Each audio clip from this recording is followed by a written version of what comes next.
कायद्याच्या तज्ज्ञांशी माझी चर्चा अशी झाली की जसं तुम्ही 23 गोष्टी मान्य केल्यात की नाही, त्या मराठवाड्याच्या माणसाला एक सर्टिफिकेट मिळायला अडचण होती, ते 8-10 लाख मिळाली की नाही, तर आता तुम्ही अजून काहीतरी काढा की जेणेकरून मराठा समाजाला न्याय मिळेल. पण असं काहीतरी डॉक्युमेंट आयडेंटिफाय झाल्याशिवाय की हे लावलं ना तर कुणबी दाखला दिला तर तो कोर्टात चॅलेंज होणार नाही तर समाधान ना. मुख्यमंत्री महोदय आधीचे पण आणि आत्ताचे पण असे आहेत की ज्यांना खोटं बोलणं बिलकुल जमत नाही. राजकीय परिणामांची ते चिंताच करत नाही. ते म्हणतात की जे खरं ते खरं, खोटं ते खोटं. त्यामुळे मुख्यमंत्री महोदय गेले 2-3 दिवस हा प्रयत्न करतायत की याच्यातून चांगला मार्ग काय काढता येईल की ज्यातून सगळ्यांना समाधान मिळेल. आता एक मुद्दा जो आपला आहे गैरसोय, आपण कृपा करून समजून घ्या. मराठा समाजातल्या नेत्यांनाही माझी विनंती आहे की उगाचच भांडणं लावून काही होणार नाही. कोर्टाने तर परवानगीच नाकारली होती की नवी मुंबईतच रोका मोर्चा, मुख्यमंत्र्यांनी परवानगी दिली, त्यात अटी ठरल्या की 5,000 लोकांनी एका वेळेला आझाद मैदानावर राहायचं, त्या 5,000 लोकांनी जायचं, नवी बाजू. आता आझाद मैदान जाऊन बघावं, आझाद मैदानावर कमी, बाहेर जास्त. आणि त्यामुळे पहिल्या दिवशी व्यवस्थांमध्ये गोंधळ झाला, कारण अनपेक्षित होतं ना एवढी संख्या.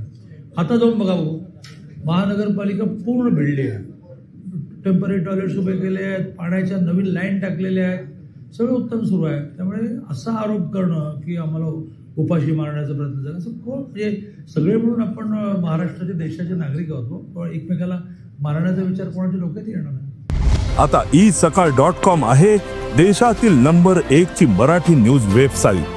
प्रत्येक अपडेटसाठी isakal.com ला नक्की भेट द्या.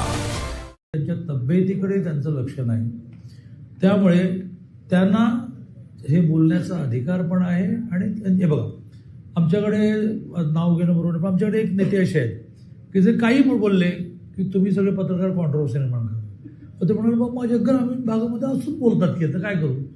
तसं मनोजदादा जरांगेंची एक भाषा आहे आणि त्या भाषेबद्दल आम्ही काही इरिटेट होत नाही, रागावत नाही, ते फाटकन बोलून टाकतो. पण माझी त्यांनाही विनंती आहे आणि मराठा समाज नेत्याला विनंती आहे की काय बोलायचं आहे. मला माझ्या गुरुने एक शिकवलं की तेच बोला पण नीट बोला. तुम्ही असं काहीतरी बोललात तर त्याच्यातून सहानुभूती जाते.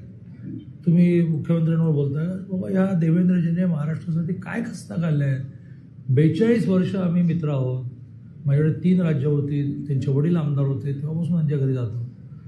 त्यामुळे देवेंद्रजींच्या पारदर्शकतेवर, इंटेन्शनवर, हेतूवर चॅलेंज करणं हा त्यांच्यावरचा अन्याय आहे. आणि बरं चला, तरी ते मुख्यमंत्री झाले आहेत, त्यामुळे त्यांनी सहन केलं पाहिजे. त्यांच्या बायकोवर कसे काय बोलतात, त्यांच्या आईवर कसं काय बोलतात. त्यामुळे मनोजदादांची त्यांची म्हणून एक ग्रामीण भाषा आहे आणि त्या भाषेवर अतिक्रमण करण्याचा काही आमचा हेतू नाही. पण मला असं वाटतं की आपण योग्य पद्धतीने मांडलं तर आपण प्लसमध्ये जातो.